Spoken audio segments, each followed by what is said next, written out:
तो गाइस आज मैं आप लोगों के साथ एक्सप्लेन करने वाली हूँ एक थाईलैंड हॉरर मूवी जिसका नाम है गोस्ट लैब। ये मूवी 2021 की। इस मूवी को IMDb पे रेटिंग मिला है 5.2 star out of 10 and 72% Google users ने इस मूवी को लाइक किया है। तो कहानी की शुरू में हम वी को देखते हैं जो कि डॉक्टर था और वो एक ड्रीम देख रहा था अपने और अपने दोस्त ग्ला को लेकर, जहाँ पे वो लोग स्टेज पे थे और सभी लोग उन्हें बहुत अप्रिशिएट कर रहे थे उनके काम के लिए। तभी वी का फोन आता है और उसका नींद खुल जाता है और वो अपने सामने कुछ स्टैचूज को देखता है जिन्हें देख के वो डर जाता है, जो कि उसके दोस्त ग्ला ने वहाँ पे रखा था उसे डराने के लिए। उसके बाद हम देखते हैं रिसेप्शन में एक नर्स उन्हें हॉस्पिटल की एक पेशेंट की मौत के बारे में बताती है जो कि पूरी तरह से जल के मर चुका था। जो सुनने के बाद ग्ला नर्स से कहती है कि वो उसे उनके बारे में अपडेट्स देती रहे। जो सुन के वी ग्ला से पूछता है कि वो आदमी तो मर चुका है तो फिर तुम्हें उनकी अपडेट्स क्यों चाहिए। तो ग्ला वी से कहता है अपडेट्स यानी उनके बारे में कोई पैरानॉर्मल एक्टिविटीज।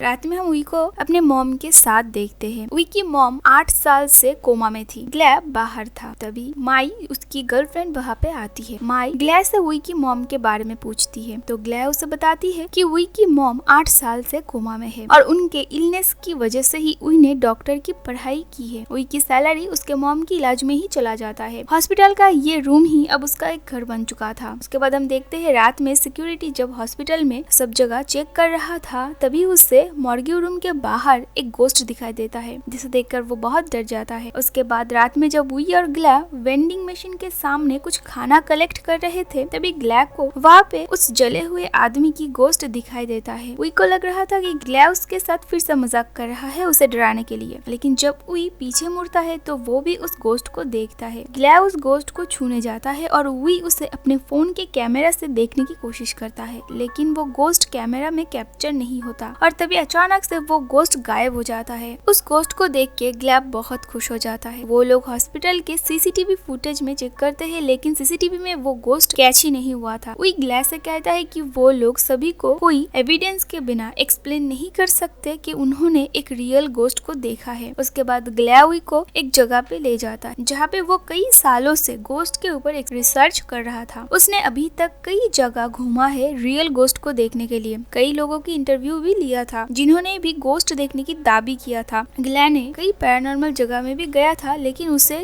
कहीं पे भी रियल गोस्ट नहीं दिखा। एट लास्ट उसे हॉस्पिटल में एक रियल गोस्ट दिखाई दिया। ग्ला को गोस्ट के ऊपर यकीन इस वजह से था क्योंकि जब वो छोटा था तब उसका डैड मारे गए थे और फिर एक दिन जब वो रात में पानी पीने के लिए उठा था तब उसने अपने डैड का गोस्ट देखा और तब से ही उसे गोस्ट के ऊपर यकीन होना स्टार्ट हुआ। ग्ला चाहता था कि वो कुछ ऐसा करे जिससे सभी लोग गोस्ट को देख सके। ग्ला का ड्रीम था कि उसकी रिसर्च द एक्सपेरिमेंट मैगजीन में छपे जिसमें अब वी उसकी मदद करने की डिसाइड करता है और अब दोनों मिलके गोस्ट के ऊपर अपना रिसर्च करना स्टार्ट करते हैं। एक हफ्ते तक वो दोनों उसी वेंडिंग मशीन के सामने बैठे थे लेकिन उन्हें वहाँ पे कुछ भी दिखाई नहीं देता, तो इसीलिए वी ग्ला को कोई और तरीका अपनाने को कहता है गोस्ट को देखने के लिए। तभी ग्ला के दिमाग में एक और बात आता है गोस्ट की प्रेजेंस प्रूफ करने की। वो वी को बताता है कि गोस्ट कई तरह के होते हैं और कई तरह की एक्टिविटीज देख के भी समझा जा सकता है गोस्ट की प्रेजेंस को, जैसे कि लाइट फ्लैक्चुएट होना, टेम्परेचर एकदम से गिर जाना, चीजों का यहाँ वहाँ अपने आप हिलना। ग्ला ने कुछ दिन पहले हॉस्पिटल की CCTV में चेक किया था जहाँ पे उसने कई व्हीलचेयर को अपने आप हिलता हुआ देखा था और उसी चीज को फॉलो करते हुए वो लोग कैमरा लेकर चेक करने हॉस्पिटल की एक जगह में जाते हैं जहाँ पे अचानक से उनके सामने एक एक करके 3 व्हीलचेयर आ जाता है और साइड की अलमारी में से भी सभी फाइल्स अपने आप अचानक से गिरने लगता है और उनके थर्मोमीटर में भी प्रेशर फ्लैक्चुएट हो रहे थे। हम देखते हैं इन चीजों से ग्ला काफी फ्रस्ट्रेट हो चुका था और इसीलिए उससे ऑपरेशन थिएटर में गलती हो जाता है जिससे एक पेशेंट का जान जाते जाते बच जाता है। इसलिए उसे सीनियर डॉक्टर से भी काफी बात सुनना पड़ता है। नेक्स्ट डे माइक ने काम के सिलसिले में बाहर जाना पड़ता है। उसके बाद वी और ग्ला फिर से गोस्ट के ऊपर अपना रिसर्च करना स्टार्ट करते हैं जहाँ पे वो लोग गोस्ट को कई नजरिया से देखते हैं, जैसे कि स्ट्रेंज गोस्ट यानी जिन्हें वो नहीं जानते और नोन गोस्ट यानी जो उनके रिलेटिव्स है जो मरने के बाद अपनों से मिलने आते हैं, जैसे ग्ला के डैड मरने के बाद ग्ला से मिलने आए थे। और फिर ग्ला एक प्लान करता है, वो उनके हॉस्पिटल में ही एक लड़की के साथ रिलेशन करता है क्योंकि वो कैंसर की लास्ट स्टेज में थी और ग्लैड को लग रहा था कि अगर वो उसके साथ एक अच्छा रिलेशन बनाएगा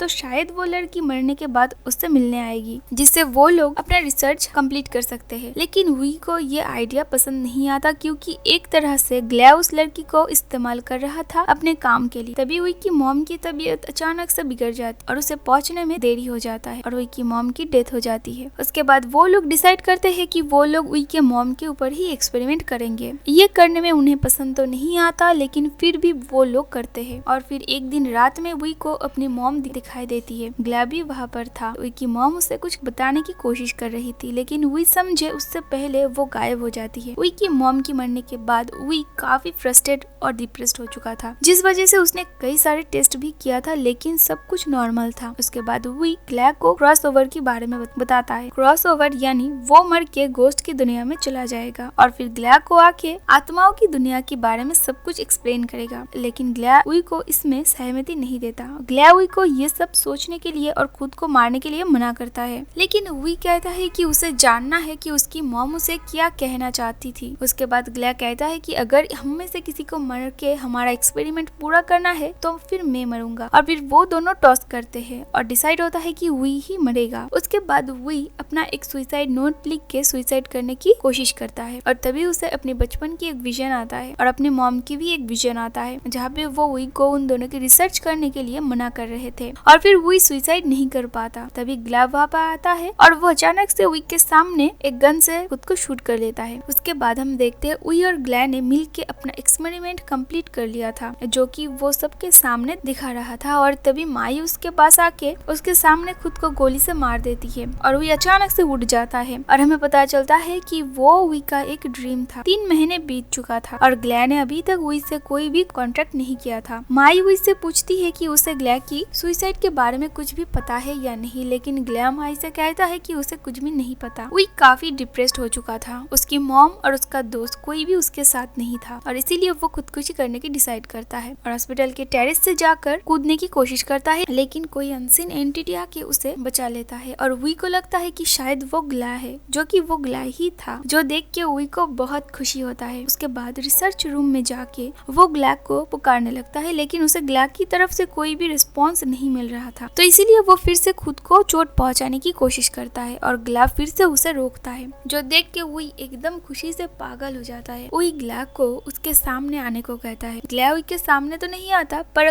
कंप्यूटर में हाई टाइप करता है। उसके बाद उनका रिसर्च फिर से स्टार्ट होता है। वी ग्लैड से गोस्ट के बारे में पूछता है लेकिन उन्हें वो सभी जवाब नहीं मिलते जो वो लोग रिसर्च कर रहे थे, लेकिन फिर भी वो लोग और भी कई सारे नई चीजें सीखते हैं, जैसे कि ग्लैड पहले वी को नहीं देख पा रहा था, लेकिन जब वी ने खुदकुशी करने की कोशिश की थी ग्लैड ने उसे फर्स्ट टाइम देखा और उसे बचाया, बिकॉज वो वी को लेकर वरीड था और उससे प्यार भी करता था। उसके बाद वो सिर्फ वी के आसपास की चीजों को ही देख पा रहा था। वो समझ जाता है कि जब गोस्ट को किसी चीज के लिए उकसाया जाता है तभी उनका पावर्स बढ़ता है। वी जब गोस्ट के ऊपर ग्लैड के साथ डिस्कस कर रहा था तभी ग्लैड लैपटॉप में बीच टाइप करता है, लेकिन वी को उस टाइम समझ नहीं आता कि ग्लैड उसे किस बीच के बारे में बोलने की कोशिश कर रहा था। उसके बाद वी ग्लैड के घर उसके मॉम और बहन से मिलने जाता है, जहाँ पे वो एक पिक्चर देखता है एक बीच की, जो कि ग्लैड की होम टाउन का था। वी ग्लैड की मॉम से कहता है कि ग्लैड उसके सपने में आया था और वो कह रहा था कि उसे अभी तक मुक्ति नहीं मिला है और वो हमारे आसपास ही है। तभी वी को गुस्बाम्स आते हैं। दैट्स मीन ग्लैड वी के आसपास ही था। वी की बातों से ग्लैड की मॉम रोने लगती है और इसीलिए ग्लैड की बहन वी को वहाँ से जाने को कहती है, लेकिन तभी ग्लैड वी के फोन में कुछ खाई टाइप करता है जो वो ग्लैड की मॉम को बताता है और ग्लैड की मॉम वी को डिनर में रुकने को कहती है। असल में खाई एक डिश था जो कि ग्लैड का फेवरेट था और ग्लैड की मॉम जो वी के लिए बना के लाती है, जो खा के वी कहता है कि उन्हें अपना एक रेस्टोरेंट खोलना चाहिए, जो कि ग्लैड भी हमेशा अपने मॉम को ये बात कहता था। उसके बाद 3 दिनों तक ग्लैड मिसिंग था। वी समझ नहीं पा रहा था कि उसे बुलाने के लिए वो क्या करे और इसीलिए वो फिर से अपने हाथ को काटने जाता है, लेकिन इस बार वो अपने हाथ को काट ही लेता है, लेकिन ग्लैड नहीं आता। तभी उसकी माई के साथ हॉस्पिटल में मुलाकात होती है। माई ग्लैड की लैपटॉप लेने आई थी, लेकिन जब वो वी से उस लैपटॉप के बारे में पूछती है तब वो उसे मना कर देता है और कहता है कि उसे लैपटॉप के बारे में कुछ भी नहीं पता। और जब वही रिसर्च रूम में जाता है तो वहाँ पे लैपटॉप मिसिंग था और वो समझ जाता है कि लैपटॉप माई लेकर गई है। वो माई के घर जाकर उसे समझाने की कोशिश करता है और काफी मुश्किल से उसे कन्विंस करती है। वही बार बार लैपटॉप में रॉन्ग पासवर्ड जानबूझकर डायल करता है। माई से कहता है कि उसे पासवर्ड नहीं पता है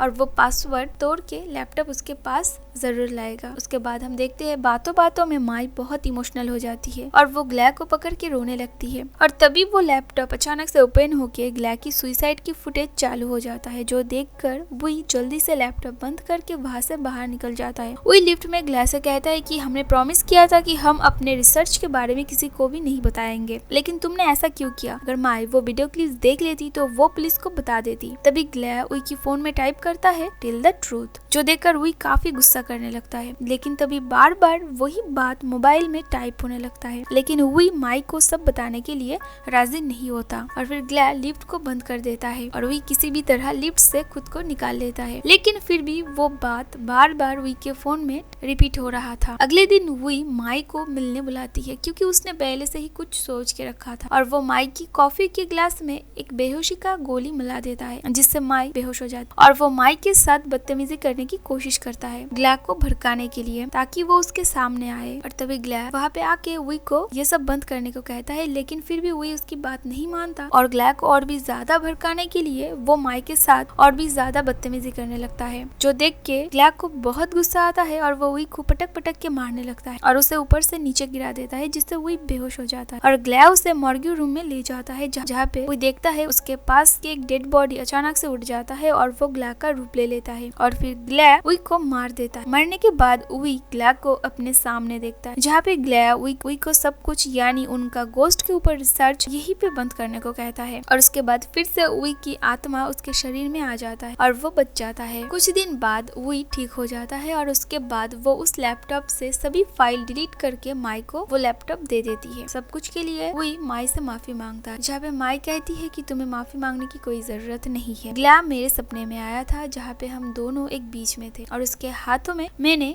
द एक्सपेरिमेंट मैगजीन भी देखी, जिसके फ्रंट पेज में तुम दोनों की फोटोज था, जो सुनकर रूही को बहुत अच्छा लगता है। और इसी के साथ मूवी यहीं पे खत्म होता है। तो गाइस ये थी आज की मूवी की एक्सप्लेनेशन। अगर आपको मेरी एक्सप्लेनेशन अच्छी लगे तो प्लीज प्लीज प्लीज इस वीडियो पे लाइक कमेंट शेयर जरूर करना एंड उसके साथ मेरे चैनल को भी जरूर सब्सक्राइब कर लेना। तो चलिए मिलते हैं एक नए से वीडियो के साथ।